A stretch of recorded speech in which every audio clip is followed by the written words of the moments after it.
Bonjour à toutes et à tous, bienvenue à la revue de presse du Canadien de Montréal du 3 janvier 1910, une présentation de Raconte-moi mes ancêtres.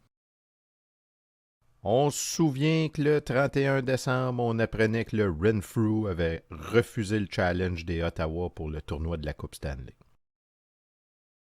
Ils ont probablement changé d'avis puisque la presse du 3 janvier nous apprend.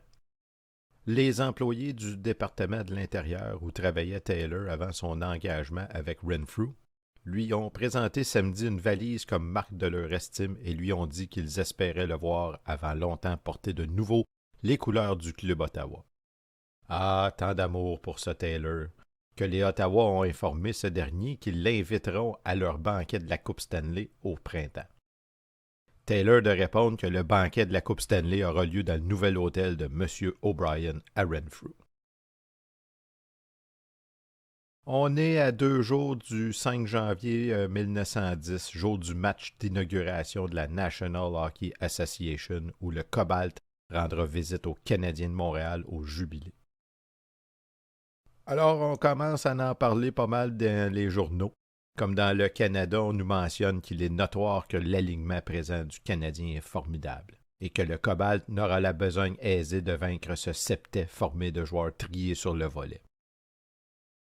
Tommy Eyre, qui est celui qui avait mis le dépôt pour former le club de hockey canadien, mais qui est aussi le propriétaire du club Cobalt, eh bien Tommy Eyre descendra avec un magot pour appuyer les chances de son club.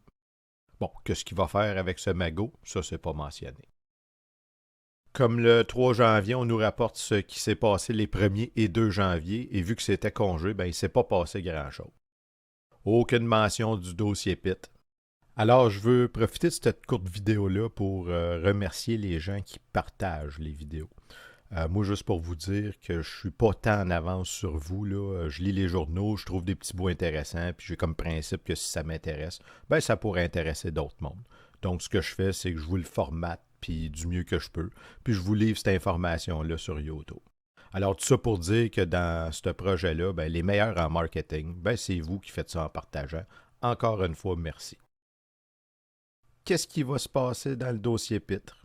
Est-ce que Jack a su préparer ses troupes à temps pour affronter le Cobalt? C'est ce qu'on saura dans les prochains jours.